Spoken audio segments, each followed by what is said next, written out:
अस्सलाम वालेकुम dear students, this is Abdul Qadir your English teacher. और आज की क्लास में बच्चों मैं आपके साथ जो टॉपिक डिस्कस करने वाला हूं उनमें सबसे पहले शामिल है ओरिएंटेशन ऑफ टेक्स्ट बुक। बच्चों हम लोग टेक्स्ट बुक का तारुफ लेंगे कि जो 9th क्लास की टेक्स्ट बुक है इंग्लिश की, उसमें हम लोगों ने कौन से चैप्टर्स जो हैं उनको डिस्कस करना है। और उसके साथ मैं आपको FBISC का पेपर पैटर्न बताऊंगा कि जो 9th क्लास की इंग्लिश का पेपर पैटर्न है वो क्या है हमारे पास, उसको हम लोग चेक करेंगे। बच्चों आज के जो हमारे लेक्चर की ऑब्जेक्टिव्स की बात की जाए तो आप लोगों को टीचर का जो है वो पता चलेगा कि आपको इंग्लिश कौन पढ़ाएगा, साथ में आपको पता चलेगा कि आपके पास कौन कौन सी बुक्स होनी चाहिए और सिलेबस क्या होगा, एग्ज़ाम पेपर कैसे होता है और पेपर का पैटर्न कैसे होता है। रिसोर्सेज की बच्चों बात करते हैं, आप लोगों के पास 9th क्लास की जो है वो इंग्लिश की बुक होनी चाहिए, टेक्स्ट बुक। इसी के साथ आपके पास इंग्लिश ग्रामर एंड कंपोजिशन की बुक होनी चाहिए जो कि 9 और 10 दोनों के लिए कॉमन होती है। आगे आपके पास high school English grammar and composition होनी चाहिए, ये हमारे पास ऑथर्स हैं वरेन एंड मार्टिन, और ये मल्टी कलर एडिशन 2016 ये आपके पास होनी चाहिए। उसके साथ बच्चों English simple grammar and composition हो जो कि स्पेशली फेडरल बोर्ड के लिए डिज़ाइन की गई है। आगे देखिए बच्चों आपके पास मॉडल पेपर होना चाहिए फेडरल बोर्ड का, और ये मरियम सीरीज़ का हमारे पास मॉडल पेपर होता है। ये बच्चों आपकी 9th क्लास की इंग्लिश की टेक्स्ट बुक है, उसका टाइटल पेज मैं आपसे शेयर कर रहा हूँ, ये आपके पास होनी चाहिए। उसके बाद ये बच्चों चैप्टर्स के नेम में आप देख सकते हैं, यूनिट 1 हमारा the saviour of mankind, patriotism, media and its impact, हज़रत आसमा रज़ी अल्लाह तआला अन्हा सॉरी, और इसी तरह डैफोडिल्स, और इस तरह ये भी हमारे पास कंटिन्यू है। तो बच्चों आपकी बुक के अंदर टोटल जो चैप्टर्स हैं वो 12 हैं, जिनके अंदर से 2 जो हैं वो पोइम्स हैं और 10 जो हैं आपके थ्योरी के चैप्टर्स हैं। तो इनको हम लोग कवर करेंगे इंशाल्लाह, और इनके ऊपर जो इनके क्वेश्चन आंसर होंगे, जो इनकी बैक एक्सरसाइजेज होंगी, उनको कवर करेंगे ड्यू कोर्स ऑफ टाइम में। नेक्स्ट आपके पास बच्चों ये 9 एंड 10 के लिए कॉमन बुक है, इसका नाम है इंग्लिश ग्रामर एंड कंपोजिशन। इसके अंदर उर्दू टू इंग्लिश ट्रांसलेशन के लिए आपके पास बहुत सारी एक्सरसाइजेज हैं, और इसके साथ साथ part of speech, grammar, active passive, verb, सारा कुछ। तो ये बुक आपके लिए हेल्पफुल होगी, ये आपके पास होनी चाहिए। आगे अगर हम लोग देखें तो ये वरेन एंड मार्टिन की लिखी हुई हाई स्टैंडर्ड की एक बुक है जो हमारी तैयारी करवाने के लिए बहुत ज़्यादा ज़रूरी है, और ये हमारे लिए बहुत अच्छी साबित होगी। हमें हाई स्टैंडर्ड की जो इंग्लिश ग्रामर है उससे टच मिलेगा। आगे बच्चों अगर आप लोग देखें तो ये आपका इंग्लिश 9th का मॉडल पेपर है। इस मॉडल पेपर के अंदर आप लोगों को बहुत सारे जो हैं वो प्रैक्टिस के लिए क्वेश्चंस दिए जाते हैं। हर टॉपिक के ऊपर इसके अंदर क्वेश्चंस मौजूद हैं, चैप्टर वाइज भी पेपर बने हुए होंगे, बोर्ड के भी पेपर होंगे। तो यानी अगर हम लोग एक चैप्टर को तैयार करने के बाद अपना टेस्ट लेना चाहते हैं तो हम लोग इसके थ्रू ले सकते हैं। ये एक बहुत अच्छी बुक है हमारे पास, तो ये भी हमारे पास होनी चाहिए। अब बच्चों हम लोग बात कर लेते हैं पेपर पैटर्न की। तो बच्चों पेपर कैसा बनता है, आपके पास 75 मार्क्स होते हैं टोटल। कितने मार्क्स हैं जी? 75। तो कितने सेक्शंस हैं? सबसे पहले सेक्शन ए की बच्चों अगर बात करें तो इसमें हमारे पास टाइम कितना होगा बच्चों? 20 मिनट्स हम लोगों को अलाउ किए जाएंगे, और इन 20 मिनट्स के अंदर हम लोगों ने 15 MCQ सॉल्व करने होंगे। बच्चों सेक्शन ए के बारे में आपको बताया जा रहा है कि ये कंपलसरी है, इसके जितने भी पार्ट्स हैं उनका आंसर आपने क्वेश्चन पेपर पे ही देना है, और ये पहले 20 मिनट्स के अंदर कंप्लीट होना चाहिए। यानी 3 आवर्स का अगर आपका पेपर है तो इसके पहले 20 मिनट्स के अंदर आपको ये पेपर कंप्लीट करके सबमिट कराना होगा सुपरिटेंडेंट को। अगर आप लोग कोई कटिंग वगैरह या ओवरराइट करते हो या कुछ भी आप ऐसा इलीगल मीन यूज़ करते हो तो आपका आंसर जो है वो रॉन्ग तस्वुर किया जाएगा, आपको उसका मार्क नहीं मिलेगा। और साथ में आपने बच्चों लेड पेंसिल यूज़ नहीं करनी। तो ये इस पैटर्न के पे आप लोगों के पास जो है वो MCQs होंगे बच्चों। इन MCQs के लिए आप लोगों को 4 जारी बातें ऑप्शन दिए जाएंगे। ये MCQs कहाँ से आते होते हैं, इसकी अगर बात की जाए बच्चों 2 से 3, ठीक है, ये आते होते हैं आपके चैप्टर्स की वर्डिंग में से। यानी वो चैप्टर की वर्डिंग में से कोई सिनोनिम बनाकर या इसी तरह हमारे पास कोई जो है वो इन्फो बनाकर, नॉलेज बनाकर आपसे MCQs जो है वो पूछ सकते हैं। तो ये एक तो इस तरह आते हैं। दूसरा आपके पास पार्ट ऑफ स्पीच बच्चों, पार्ट ऑफ स्पीच खुद और उनकी जो सब क्लासेस हैं ये सारी की सारी आपके पास क्लियर होनी चाहिए। यहाँ से आपके पास MCQs बना करते हैं। और आपके पास क्या सेंटेंस की जो टाइप्स हैं बच्चों, ना सिर्फ उसके मीनिंग के लिहाज से बल्कि उनके स्ट्रक्चर के लिहाज से भी ये आपको आने चाहिए।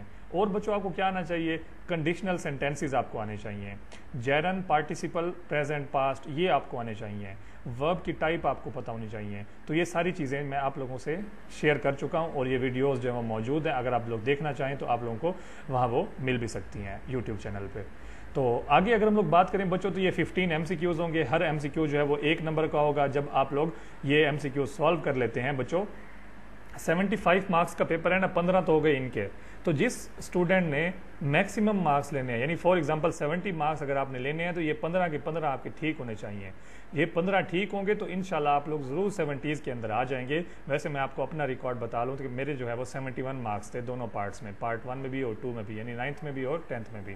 तो आप मुझसे इंस्पायरेशन लीजिए और इंग्लिश में आप लोगों ने जो है वो मेरे से ज़्यादा नंबर लेने हैं इंशाल्लाह। वो कब आएंगे? जब ये आपका MCQ का जो पार्ट होगा ये बिल्कुल ठीक होगा। सेक्शन बी की बच्चों बात कर लेते हैं। टाइम आपको दिया गया है 2 आवर 40 मिनट्स का, मार्क्स हैं इसके 60। यहाँ बताया जा रहा है कि सेक्शन बी और सी जो है ये पेज 1 और 2 नेक्स्ट आपको दिए जा रहे हैं। ऑल क्वेश्चन जो है आप लोगों ने करने हैं किसके ऊपर बच्चों? सप्लीमेंट्री जो आपको जो है वो शीट दी जाती है सेपरेट, उन पे करना होगा। और अगर आपसे शीट खत्म हो जाती है तो आपको इजाफी शीट भी दे दी जाएगी। तो अब आपने जो वो क्वेश्चन लिखने हैं, भले आपकी राइटिंग इतनी अच्छी नहीं है तो इससे कोई बात नहीं है, लेकिन जो आप आंसर लिखेंगे बच्चों वो समझ आने चाहिए लिखे हुए, वो नीट लिखे हुए होने चाहिए। सेक्शन बी 40 मार्क्स का आपका ये सेक्शन है।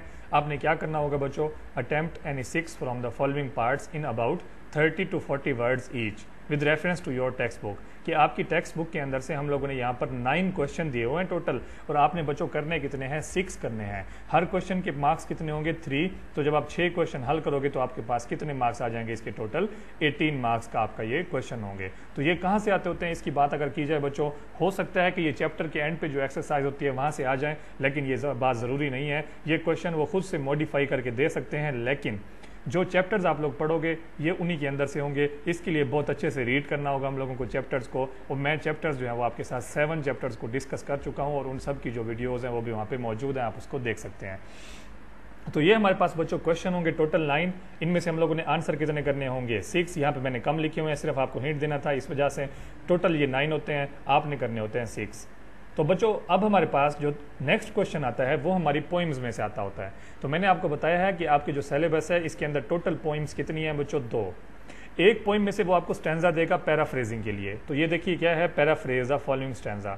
तो ये हमारी दूसरी जो पोइम है स्टॉपिंग बाय द वर्ड्स वाली, वहाँ पे आपके पास ये स्टैंजा मौजूद है। ये स्टैंजा आपने रीड करना है बच्चों, फिर इसको आपने पैराफ्रेज करना है। What do you mean by paraphrase बच्चों? तो पैराफ्रेज का मतलब होता है सिंपल करके इसको अगेन लिख देना, याद रहे एक्सप्लेन नहीं करना। जितना ये लिखा हुआ है इतना ही लिखना है, 2 से 3 लाइनों में। इसको सिर्फ सिनोनिम यूज करते हुए हम लोगों ने इसका पैराफ्रेजिंग कर देनी है। पैराफ्रेज के अंदर 2 चीज़ों का होना लाजमी होता है, और वो 2 कौन कौन सी होती हैं? Reference to the context. अब रेफरेंस क्या होता है बच्चों? आपने बताना है this stanza have been taken from the poem stopping by the woods on a evening, और उसका जो राइटर है, पोइट है सॉरी, वो भी आपने उसका नेम यहाँ पे बता देना है, ठीक है। और जो दूसरा कॉन्टेक्स्ट है उसमें हम लोग मोस्टली जो है वो सेंट्रल आइडिया लिखा करते हैं, क्योंकि बच्चों ये 0.5 मार्क्स का सिर्फ ये हमारे पास है, तो इतनी हमें इस पे एफर्ट करने की जरूरत नहीं है। सिर्फ सेंट्रल आइडिया अगर आप लिख देंगे 2-3 लाइनों में तो ये भी आपका ठीक हो जाएगा। अब इसकी पैराफ्रेजिंग कर देंगे 2 से 3 लाइनों में, तो ये 3 मार्क्स का क्वेश्चन हमारा हल हो जाएगा। पोइम्स का जो दूसरा क्वेश्चन आता है बच्चों, इसमें हम लोगों के पास क्या है? Read the stanza carefully and answer the question given at the end. अब आपको अगेन जो है वो एक स्टैंजा दिया जा रहा है। ये बच्चों डैफोडिल पोइम के अंदर से आपको लिख दिया गया ये स्टैंजा। कुछ इसमें वर्ड अंडरलाइन है, और क्या इसमें आपको कहा जा रहा है कि ये 3 क्वेश्चन है, इनका आंसर कीजिए। हर क्वेश्चन जो है वो 2 नंबर का है, और आपने क्या करना है जी? इनके आंसर करने हैं। अब ये क्या है? पर्सोनिफिकेशन इमेजरी बताइए। तो पर्सोनिफिकेशन इमेजरी ये सारी पोइटिक डिवाइसेस होती हैं, ये भी मैं आपके साथ डिस्कस कर चुका हूँ। अगर आप लोग वीडियोज़ को चेक कर लें तो ये भी आपको मिल जाएंगी। तो दूसरा क्वेश्चन, तीसरा क्वेश्चन, इस तरह आप स्टैंजा को रीड करेंगे, हम लोग इनकी तैयारी करेंगे बहुत अच्छे से। स्टैंजा के जो भी पॉसिबल क्वेश्चन होंगे मैं आपसे शेयर करूंगा, और ये आप लोगों ने इनके आंसर तैयार करने हैं। तो ये हमारे पास 6 नंबर का क्वेश्चन हो जाएगा। 6 और 3 टोटल कितने हो जाएंगे? 9 हो जाएंगे बच्चों। तो ये हमारा पोइम का पार्ट है। सिर्फ 2 पोइम्स हैं बच्चों, देखें चेक करें तो 2 पोइम्स की अगर हम लोग अच्छे से तैयारी करें तो 9 मार्क्स जो है हमारे पास बिल्कुल ईजिली आ जाएंगे। पिछले जो क्वेश्चन थे उनके अंदर लेंथ 30 to 40 वर्ड जरूर होनी चाहिए। यहाँ ऐसी बात नहीं है, अगर आपका एक लाइन के अंदर भी आंसर होगा तो भी आपका वो ठीक होगा, अगर वो 1 से ज़्यादा होगा तो भी आपके लिए वो ठीक होगा। जितना उसका पूछा गया उतना आपको बताना है, इसके अंदर कोई ऐसी वर्ड लिमिट नहीं है।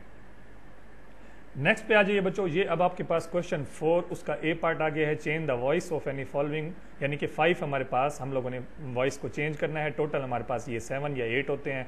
हम लोगों ने क्या करना है बच्चों? अब एक्टिव टू पैसिव या पैसिव टू एक्टिव करना है। तो एक्टिव टू पैसिव या पैसिव टू एक्टिव, इस पे भी हम लोगों ने डिस्कशन करनी है। इसको हम लोग सीखेंगे इंशाल्लाह। हमारे पास ये टॉपिक भी हम लोगों ने क्लियर करना है। 8th में हम लोग कुछ इसको सीख चुके हैं उससे पहली क्लासेस में भी। अब हम इसको जो है वो मजीद अच्छे से सीखेंगे, तो ये हमारा टॉपिक भी क्लियर हो जाएगा। चॉइस मौजूद है, इंशाल्लाह हम लोग पूरे करने के काबिल होंगे जब हम अपना टॉपिक ये क्लियर कर लेंगे। नेक्स्ट देखिए बच्चों 4 क्वेश्चन का बी पार्ट है अब provide correct form of verb. आजकल मैं आप लोगों के साथ इस क्लासेस की ऊपर बात कर रहा हूँ। हम लोग पास्ट को जो है वो कवर कर चुके हैं, प्रेजेंट को भी, अब हम लोग आगे फ्यूचर की तरफ मूव करेंगे। तो बच्चों ये हमारे पास क्या होते हैं, ब्रैकेट के अंदर हम लोगों को एक वर्ब जो है वो दिया जाता है, हम लोगों ने उसको सेंटेंस के अकॉर्डिंग ठीक करना होता है, हेल्पिंग वर्ब लगाकर उस सेंटेंस को पूरा करना होता है। जैसे एक ही एग्जांपल ले लीजिए, आई प्ले क्रिकेट सिंस 2010। आपको पता है सिंस 4 जो है वो कंटिन्यूअस के अंदर आते होते हैं, और कंटिन्यूअस भी कौन सा, परफेक्ट कंटिन्यूअस। अब आप इसको पास्ट कर लें या प्रेजेंट कर लें, एक ही बात है। तो आप इसे क्या कहें, I have been playing cricket since 2010 या I had been playing cricket since 2010। तो ये इस तरह से, मतलब आपने सिर्फ प्ले नहीं लिखना यहाँ पे, बल्कि हेल्पिंग वर्ब वगैरह भी जो है वो क्या करने हैं, पुट करने हैं। तो ये हमारे पास बच्चों 8 होते हैं, 5 करने होते हैं। ये भी बहुत आसान सा एक क्वेश्चन है, ये हम लोग इंशाल्लाह इसको भी कवर करेंगे। सी पार्ट पे आ जाइए बच्चों, punctuate and capitalise the following para lines. आपके पास नीचे लाइन या पैरा दिया गया होगा, आपने इसको पंचुएट करना है और कैपिटलाइज करना है। फॉर एग्जांपल आर जो है वो ए बड़ा हो जाएगा, क्योंकि स्टार्ट पे हमेशा बड़े स्पेलिंग से स्टार्ट करते होते हैं। इसी तरह आगे जहाँ जहाँ पे हमारे पास पंचुएट करना है या कैपिटलाइज करना है, इसको करेंगे 3 मार्क्स का ये क्वेश्चन हो जाएगा। तो ये भी हमारे पास इसी तरह क्लियर हो जाएगा प्रैक्टिस करने से। सेक्शन सी की तरफ आ जाइए बच्चों, 20 मार्क्स का आपका ये सेक्शन है। पहला सेक्शन 15 का था, दूसरा जो है वो 40 का था, अब ये 20 का है, टोटल 75 हो गए। यहाँ आपने बच्चों क्या करना है, पहला क्वेश्चन है write a letter to your sister congratulating her on her success in speech competition, और write a letter to your friend condoling the death of his her mother. अब बच्चों आप चेक कर सकते हैं, 2 लेटर दिए गए हैं, आपको चॉइस है। आपकी जो कंपोजिशन की बुक, जिसको मैं आप पहले ही इसी वीडियो के अंदर दिखा चुका हूँ, ब्लू कवर वाली जो पेज है, उसमें भी लेटर दिए गए हैं बच्चों। हो सकता है कि वहां से लेटर आ जाए, लेकिन ये बात जरूरी नहीं है, ये अनसीन भी हो सकता है। तो आप लोगों ने जो है वो खुद से लिखना है, ये क्रिएटिव राइटिंग करनी है इसके अंदर।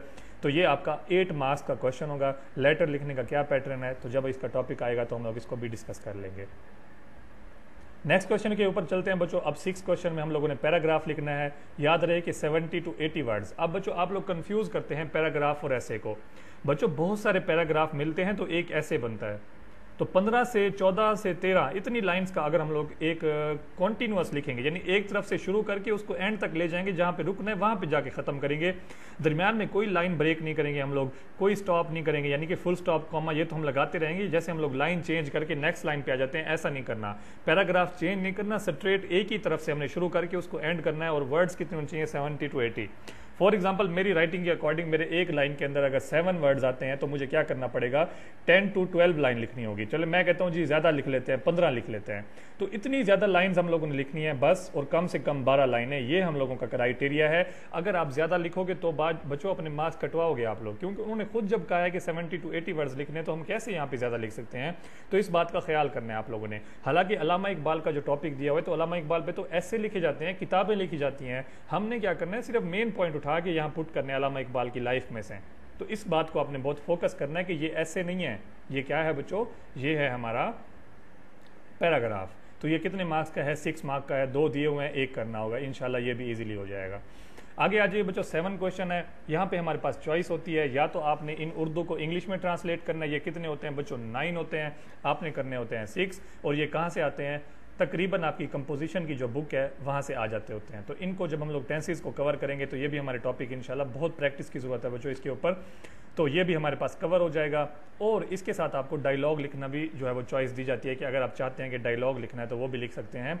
तो डायलॉग क्या होता है, वो आपका कोई भी करंट अफेयर का टॉपिक हो सकता है। डायलॉग का मतलब 2 लोगों के दरमियान बात, तो आप डायलॉग भी लिख सकते हैं। तो बच्चों ये था हमारे पास इंट्रो, जिसके अंदर हम लोगों ने क्या देखा।